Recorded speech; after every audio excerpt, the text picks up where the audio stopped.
Hello everyone, मेरा नाम है आशुतोष और मैं आज आपसे बात करने वाला हूँ चैप्टर मोशन के बारे में। ठीक है।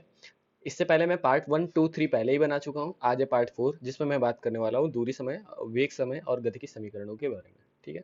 चलिए बिना देर किए हुए स्टार्ट करते हैं। तो देखो, यहाँ पर एक ग्राफ है, दूरी समय ग्राफ। यहाँ पर बेसिक स्ट्रक्चर है उसका, अभी ग्राफ प्रिपेयर नहीं हुआ है, लेकिन ऊपर दिए हुए हैं हमें आंकड़े। ठीक है। आप देख सकते हो जब समय 5 होता है तो दूरी भी 5 होती है, और बाकी के आंकड़े आप वीडियो को पॉज करके पढ़ सकते हो। ठीक है।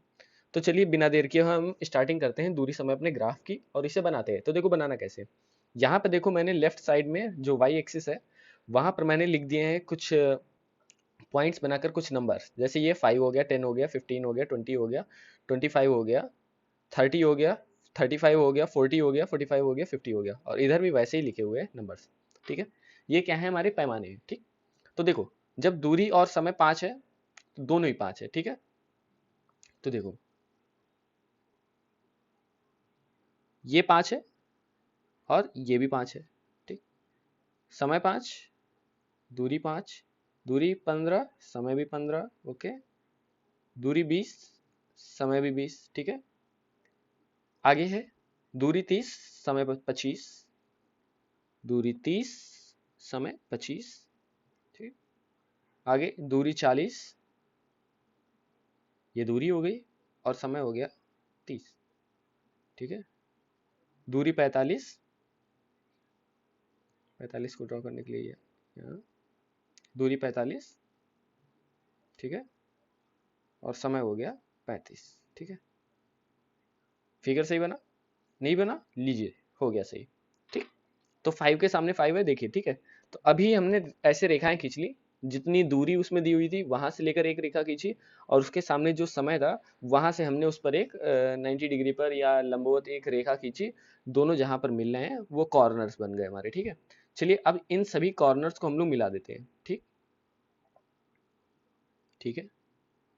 ये मिलाया, ये मिलाया, ये मिलाया, ये मिलाया, और इसको थोड़ा ऐसे कर लिया और ये मिलाया। ठीक है। सही मिले? ठीक है। नहीं मिले, ये लीजिए। ठीक। मिल गए। अभी देखो, तो अब जो हमारा ग्राफ प्रिपेयर हुआ ना, इसी को बोलते हैं दूरी समय ग्राफ। ड्रा करना काफी आसान है। पहले बस आपको ड्रा करना पड़ेगा पैमाने, फिर उसके सामने से खींचनी पड़ेंगी आपको रेखाएं, और फिर रेखाएं जहां पर एक दूसरे को काटेंगी उसे हम लोग बना लेंगे कॉर्नर पॉइंट अपना। और फिर उन सभी कॉर्नर पॉइंट्स को क्या करते जाएंगे, एक स्केल की मदद से जोड़ते हुए चले जाएंगे। ठीक है। अब देखो, दूरी समय ग्राफ की एक खासियत होती है कि दूरी समय ग्राफ की जो ढाल होती है ना, वो वक्र अच्छा, ढाल का मतलब क्या हुआ, वक्र और समय अक्ष के जो बीच का कोण है उसकी स्पज्या, स्पज्या मतलब टैन। ठीक है। वो वस्तु के वेग और या चाल को प्रदर्शित करती है। यदि वक्र और समय अक्ष के बीच बनने वाला कोण कितना है, x है, तो वेग की जो ढाल होगी वो कितनी होगी, tan x होगी। ठीक है। इसका मतलब क्या हुआ, देखो यहाँ पे देखो आपको रेखाएं दिख रही है ना। ठीक है। देखो, एक हमने रेखा खींच ली, यहाँ से मैं चेंज कर लेता हूँ मार्कर अपना। ओके। तो यहाँ पे देखो एक रेखा खींची है, ये वक्र है ये। तो देखो इन दोनों के बीच में क्या कोण बनना है ना कुछ। तो अगर ये कोण हमारा कितना है, x है, तो जो ये tan x की वैल्यू आएगी ना, ये प्रदर्शित करेगी हमारे वेग को। अब देखो ये वेग को प्रदर्शित क्यों करेगी, ये भी एक क्वेश्चन है। तो देखो वेग को प्रदर्शित क्यों करेगी, सारा क्लियर कर देते हैं। देखो ये जो लाइन है और जो मैंने ये समय अक्ष के पैरेलल लाइन खींची, ये देखो दोनों पैरेलल है। जितनी दूरी यहाँ पर है उतनी ही दूरी यहाँ पर है, उतनी ही दूरी यहाँ पर है, और उतनी ही दूरी यहाँ पर है। ठीक है। ये पैरेलल लाइन खींची है। तो जब हमने ये लाइन खींची तो देखो एक समहाउ एक ट्रायंगल पूरा हो रहा है। ठीक है।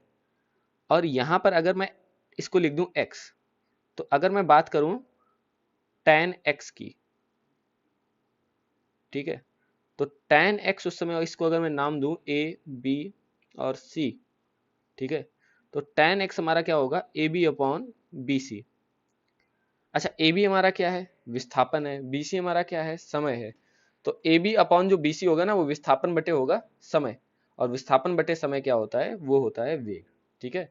नहीं समझ में आया, आप वापस से वीडियो को रिमाइंड कर लीजिए। ठीक है। चलिए आगे बढ़ते हैं। देखो अब यहाँ पर वैसे ही मुझे बनाना है वेग समय ग्राफ। वेग समय ग्राफ, वेग और समय के बीच में खींचा गया एक ग्राफ। अच्छा, ग्राफ का बेसिक मतलब क्या होता है? ग्राफ होता है ना एक आकृति जो किसी भी चीज को बिना किसी भाषा के माध्यम से रिप्रेजेंट करती है, ठीक है।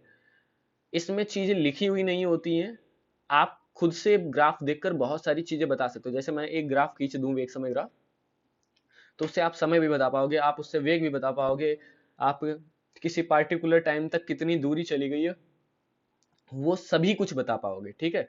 तो यहाँ पर देखो मैंने वैसे ही जैसे हमने पीछे खींचा हुआ था दूरी समय ग्राफ के लिए, वैसा ही स्ट्रक्चर मैंने यहाँ पर भी बनाया हुआ है, ठीक है। सबसे पहले 5 5 है, 10 10 है, 15 20, 20 25, 25 30 30 और 25 35, ठीक है। 5 सेकंड्स में वेग हो जाता है 5, 10वें सेकंड पर हो जाता है 10, 15वें सेकंड पर 20, 20वें सेकंड पर 25, 25वें सेकंड पर 25 ही रहता है, 30वें सेकंड पर फिर 30 हो जाता है, और वापस से 35 सेकंड पर हो जाता है 25। तो यहाँ पर देखो मैंने लाइनें खींच ली, ठीक। 5 के सामने 5 है, 10 सेकंड पर 10 हो गया, 15 सेकंड पर दूरी विस्थापन हमारा हो गया है, सॉरी वेग हमारा हो गया है 20, 20 सेकंड पर हो गया है 25, और 25 सेकंड पर हो गया है 25, 30 सेकंड पर हो गया है 30, और 35वें सेकंड पर हो गया है 25, ठीक है। तो अभी भी यहाँ पर भी बनना है कॉर्नर, ठीक है। तो चलो बिना देर किए हुए इन कॉर्नर्स को मिला देते हैं, ठीक है। चलो मिलाते हैं, ये लीजिए, तो मिल गए हमारे कॉर्नर। तो देखिए इस कॉर्नर से सेकंड वाले कॉर्नर को, सेकंड वाले कॉर्नर से थर्ड कॉर्नर, थर्ड कॉर्नर से फोर्थ कॉर्नर, फोर्थ से फिफ्थ का कॉर्नर, फिफ्थ से सिक्स्थ का कॉर्नर, और सिक्स्थ से सेवंथ का कॉर्नर, सभी कॉर्नर्स को मैंने क्या कर दिया, मिला दिया। तो इससे जो हमें मिलेगा ना, वो मिलेगा हमें वेग समय ग्राफ, ठीक है। तो अब देखो वेग समय ग्राफ की होती है कुछ विशेषताएं। क्या होती है विशेषताएं? देखो, किसी वस्तु के वेग, समय वक्र और समय अक्ष के बीच घिरा हुआ जो क्षेत्रफल होता है वो वस्तु द्वारा तय किए गए विस्थापन के बराबर होता है। वेग समय वक्र की जो ढाल होती है वो समय अक्ष और वक्र के बीच की जो कोण होता है उसकी स्पज्या, वो वस्तु के त्वरण को क्या करती है, प्रदर्शित करती है। यदि वक्र और समय के अक्ष के बीच बनने वाला कोण x है तो त्वरण tan x होगा, ठीक है। मुझे लगता है उस चीज को तो मुझे डिफाइन करने की जरूरत नहीं है, त्वरण वाली बात, लेकिन हाँ जो दूरी होती है, घिरा हुआ क्षेत्रफल होता है, उसको मुझे एक बार बताने की जरूरत है, ठीक है। अब देखो, अगर मुझे देखो निकालनी है दूरी 5वें सेकंड से लेकर 25वें सेकंड तक, मान लीजिए थोड़ी देर के लिए, ठीक है। तो मैं क्या निकालूंगा, सिंपली मैं निकालूंगा ये चीज, इसके द्वारा घेरा हुआ क्षेत्रफल, ये वक्र है, और नीचे देखो समय अक्ष है। तो समय अक्ष और वक्र मिलकर जितना क्षेत्रफल घेर रहे हैं मैं वो निकालूंगा, ठीक है। उसका मैंने मान लो पूरा एरिया निकालिए जितना मैं येलो कर रहा हूं, ठीक है। इतने का मैं पूरे का क्षेत्रफल निकाल लूंगा, और मुझे फाइनली क्या मिल जाएगा कि वस्तु ने 5वें सेकंड से लेकर 25वें सेकंड के बीच की कितनी दूरी तय की हुई है, ठीक है। चलिए आगे बढ़ते हैं। अब देखिए यहाँ पर हमने दो दिए हुए हैं आपको क्वेश्चंस, आप इनके ग्राफ स्वयं से बनाने के प्रयास करिए, मैं अगले वीडियो में हो सकता है इनके आंसर्स लेकर आऊं, ठीक है। चलिए आगे बढ़ते हैं। अब देखो आगे हैं गति की समीकरण। गति की समीकरण केवल नियत त्वरण के लिए ही सत्य है। अगर त्वरण आपका चेंज हो रहा है लगातार, तो वहां पर आपको अगर ग्राफ सॉरी गति की समीकरण यूज करनी है, तो सिर्फ आप उस टाइम तक यूज कर पाओगे जहां तक त्वरण आपका नियत रहता है। मान लीजिए 5 से 10 सेकंड के बीच त्वरण 5 रहता है, 10 से 15 के बीच 7 हो जाता है, 6 हो जाता है, कुछ भी हो जाता है। तो शुरुआत के 5 से 10 के लिए आपको गति की समीकरण अलग से लगानी पड़ेगी, और 10 से 15 के लिए अलग लगानी पड़ेगी। आप चाहो कि 5 से 15 के बीच आप सीधे लगा दो, तो वहां पर आप ऐसा नहीं कर पाओगे। तो चलिए सबसे पहले हम मानते हैं, माना कोई, यहाँ पर हम करने वाले हैं डेरिवेशन, तो मानना जरूरी है। माना कोई m द्रव्यमान की वस्तु है जो कि u वेग से चल रही है, उस पर F बल लगाने से उसमें a त्वरण उत्पन्न होता है और वस्तु का वेग बढ़ता जाता है। अच्छा, त्वरण उत्पन्न होगा तो वस्तु का वेग डेफिनेटली बढ़ेगा। एक्सीलरेटर का काम क्या होता है, आपकी जो बाइक है, आपकी कार है, उसमें क्या लाना, त्वरण लाना। तो त्वरण जब बढ़ता है तो धीरे धीरे आपका क्या होता है, बाइक का और कार का वेग भी क्या होता जाता है, बढ़ता जाता है। और मान लीजिए एक टाइम है t, ठीक है, पार्टिकुलर टाइम है कोई t, उसके बाद उसका वेग क्या हो जाता है, v हो जाता है। तो वस्तु इस समय अंतराल में क्या करती है, s दूरी तय कर लेती है, ठीक है। इसको एक बात समझ लो, मान लो कोई बाइक है, ठीक है, m द्रव्यमान की, जो कि कुछ निश्चित स्पीड से चल रही है, किसी ने आकर पीछे से ठोकर मार दी तो उस पर F बल लग गया एक तरह से, उससे उसमें क्या उत्पन्न हो गया, एक त्वरण उत्पन्न हो गया, और भी स्पीड बढ़ती चली गई, और कुछ समय पश्चात उसकी स्पीड क्या हो जाती है, v हो जाती है। और इस स्पीड को पाने के दौरान वो वस्तु ऑलरेडी कितनी दूरी तय कर चुकी s, ठीक है। तो प्रारंभ में वस्तु चल रही थी u वेग से, इसलिए प्रारंभिक वेग होगा आपका u, t समय पश्चात वस्तु का वेग क्या हो जाता है, v हो जाता है, इसलिए वस्तु का अंतिम वेग क्या होगा, v होगा। ठीक, त्वरण a होगा, समय t होगा, दूरी s होगी। ठीक, इनको बिल्कुल ध्यान रखिएगा। प्रारंभिक वेग u है, टाइम t है, अंतिम वेग v है, समय t है, दूरी s है। जब भी मैं आपसे कहूंगा कि समय क्या होगा तो आप मन में सोच लीजिएगा समय t होगा। मैं कहूंगा दूरी तो दूरी s होगी, दूरी या विस्थापन दोनों ही, क्योंकि देखो जो भी इस जो गति की समीकरण लगती है ना वो एक सीधे ट्रैक के लिए लग रही है, एक सीधे पथ के लिए, सरल रेखीय पथ है, जो कि एक सीधा पथ है, बिल्कुल पथ जो चेंज नहीं हो रहा, बिल्कुल एक सीधी रास्ता है। ठीक है, तो वहां पर दूरी और विस्थापन दोनों बराबर होते हैं। तो अगर मैं कहूंगा दूरी या विस्थापन तो आप क्या सोचोगे, s, त्वरण a, अंतिम वेग v, प्रारंभिक वेग u। ठीक है, चलिए स्टार्ट करते हैं। गति की देखिए प्रथम समीकरण क्या है, तो देखो त्वरण की परिभाषा होती है वेग में परिवर्तन। अब देखो वेग में परिवर्तन की दर को त्वरण कहते हैं। वेग में परिवर्तन मतलब क्या होता है, बाद में जो वेग हो गया है और जो पहले वेग था दोनों को घटाएंगे तो क्या मिलेगा हमें, वेग में परिवर्तन। ठीक है, इसकी जो दर है यानी बटे समय क्या कहलाएगा, त्वरण कहलाएगा। तो त्वरण बराबर हो गया अंतिम वेग माइनस प्रारंभिक वेग बटे समय। त्वरण क्या होगा, a होगा, यहाँ पर a कर दिया, अंतिम वेग v होगा, प्रारंभिक वेग माइनस u होगा, अपॉन में क्या रहेगा, t रहेगा। ठीक है, अब इस t की मल्टीप्लाई लेफ्ट साइड में होगी, हो जाएगा at इज इक्वल टू होगा v माइनस u। ठीक है, at माइनस का u है, उठ के इधर आ जाएगा, हो जाएगा प्लस का v इज इक्वल टू हो जाएगा, सॉरी at v उठ कर इधर आ जाएगा, हो जाएगा प्लस का u और इज इक्वल टू हो जाएगा v। फाइनली आपकी समीकरण इसको सीधा करके लिख लो, हो जाएगी v is equal to u plus at। ठीक है, चलिए आगे बढ़ते हैं।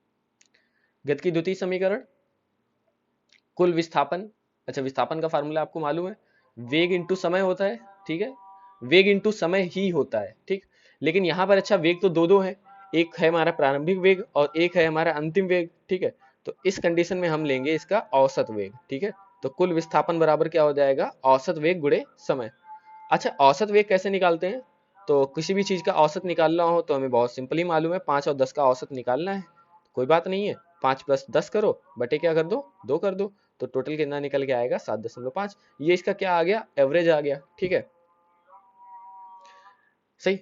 तो एवरेज कैसे, नहीं, यहाँ पर प्रारंभिक वेग और प्लस अंतिम वेग बटे 2 कर देंगे, तो s हो गया इज इक्वल टू प्रारंभिक वेग क्या है, u है, अंतिम वेग v है, अपॉन में क्या हो गया 2, तो u plus v upon 2 into t समय, s is equal to v की जगह पे क्या रख देंगे, u प्लस ए टी, तो u plus a t upon 2 into t, s is equal to u plus u क्या हो जाएगा आपका 2u हो जाएगा, प्लस हो गया आपका 80। ठीक है, बात समझ में। अच्छा, यहाँ पर अपॉन 2 है, इसको हमने बाद में लिख लिया, और इंटू टी था उसको हमने पहले लिख लिया, तो इंटू टी अपॉन में 2। ठीक है, s इज इक्वल टू, अब t की मल्टीप्लाई अंदर हो जाएगी, क्या हो जाएगा 2ut, और अपॉन में 2 है, अपॉन में 2 हो जाएगा, प्लस 80 इंटू टी, 80 स्क्वायर हो जाएगा, अपॉन में 2 हो जाएगा। तो इसी को 2 से 2 कैंसिल हो जाएगा, क्या आ जाएगा, s is equal to ut plus half 80 square. ये है आपकी गति की द्वितीय समीकरण। ठीक है, चलिए आगे बढ़ते हैं। गति की तृतीय समीकरण, कुल विस्थापन आपको दिया है, वही वापस से जाइए जो द्वितीय समीकरण में कर रहे थे, बिल्कुल आपको सेम वैसे ही चलना है।